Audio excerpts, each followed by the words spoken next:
ایک دفعہ کا ذکر ہے کہ ایک دور دراز کے ملک میں ایک امیر آدمی اپنی بیٹی کے ساتھ رہتا تھا۔ اس آدمی کی ایک بیٹی تھی جس کا نام سنڈریلا تھا۔ سنڈریلا کی ماں کا چھوٹی عمر میں انتقال ہو گیا تھا، لیکن کچھ عرصہ بعد سنڈریلا کے والد نے دوسری شادی کر لی۔ اس کی دوسری بیوی کی اپنی 2 بیٹیاں تھیں جو بالکل اپنی ماں کی طرح نخل اور خود غرض تھیں۔ سنڈریلا کی نئی سوتن اور اس کی 2 بہنیں بہت ہی ظالم تھیں۔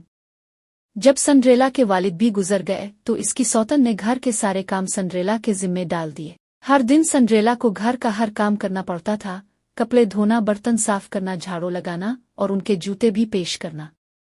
اسے کبھی آرام کا ایک لمحہ بھی نصیب نہیں ہوتا تھا۔ دن گزرتے رہے اور سنڈریلا اپنی زندگی کی مشکلات میں جھلتی رہی۔ لیکن سنڈریلا بہت ہی اچھے دل کی تھی، اس نے کبھی اپنی مشکلات کسی سے شکایت نہیں کی۔ اس کا دل صاف اور امید سے بھرا رہتا تھا۔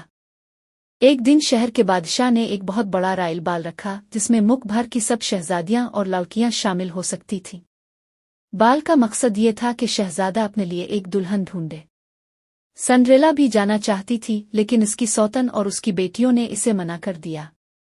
انہوں نے کہا، تم ایک گھریلو نوکرانی ہو، تمہیں وہاں جانے کا کوئی حق نہیں، اور وہ اپنے خوبصورت کپڑے اور زیور پہن کر بال کے لیے چلی گئیں، سنڈریلا کو اکیلا چھوڑ کر۔ سنڈریلا اپنے گھر کے کونے میں بیٹھ کر رو رہی تھی جب اچانک اس کی پری گڈ مدر اس کے سامنے آئی۔ پری نے سنڈریلا کو تسلی دی اور کہا، فکر مت کرو، تم بھی بال میں جاؤ گی۔ پری نے اپنی جادوئی چھڑی سے ایک تحفہ دیا، ایک پرانی ڈھیلی ہوئی گھڑیل کو بہت خوبصورت رتھ میں تبدیل کر دیا اور چوہوں کو گھوڑا بنایا۔ سنڈریلا کے لیے اس نے پرانے کپڑوں کو ایک شاندار گاؤن اور چمکدار گلاس سلپرس میں تبدیل کر دیا۔ لیکن پری نے ایک چتونی دی، یہ جادو صرف رات کے 12 بجے تک چلے گا، اس کے بعد سب کچھ واپس اپنی اصل شکل میں آ جائے گا۔ سنڈریلا بہت خوش ہوئی اور رتھ میں بیٹھ کر بال کے لیے چل دی۔ رائل بال میں جب سنڈریلا وہاں پہنچی تو سب کی نظریں اس پر جم گئیں۔ شہزادہ بھی اس کی خوبصورتی سے بہت متاثر ہوا۔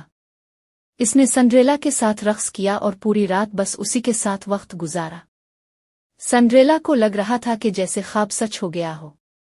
لیکن جب گھڑی میں 12 بجے کا وقت قریب آیا تو سنڈریلا کو پری کی چتونی یاد آئی۔ وہ جلدی سے محل سے نکل گئی، لیکن بھگتے بھگتے اس کا ایک گلاس سلپر سیڑھیوں پر گر گیا۔ شہزادہ نے اس سلپر کو اٹھایا اور فیصلہ کیا کہ وہ اس لڑکی کو ڈھونڈے گا جسے یہ سلپر فٹ ہو۔ اگلے دن شہزادہ نے اپنے ملک بھر میں اعلان کر دیا کہ جو لڑکی بھی یہ سلپر پہنے گی اور اس کے پاؤں میں فٹ آئے گا وہی اس کی دلہن بنے گی۔ ہر گھر میں شہزادیوں اور لڑکیوں نے سلپر پہننے کی کوشش کی، لیکن کسی کے پاؤں میں فٹ نہیں آیا۔ آخر کار شہزادہ سنڈریلا کے گھر بھی آیا۔ اس کی سوتیلی بہنوں نے بھی سلپر پہننے کی کوشش کی، لیکن ان کے پاؤں بڑے تھے۔ جب شہزادہ نے سنڈریلا کو دیکھا تو اس نے کہا کہ سنڈریلا بھی سلپر پہنے۔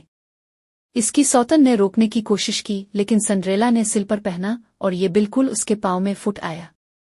شہزادہ نے خوشی خوشی سنڈریلا کو اپنی دلہن بنانے کا فیصلہ کیا۔ اس طرح سنڈریلا کی زندگی بدل گئی اور وہ اپنے نئے محل میں شہزادے کے ساتھ ہمیشہ خوش و خرم رہی۔ Thank you for watching.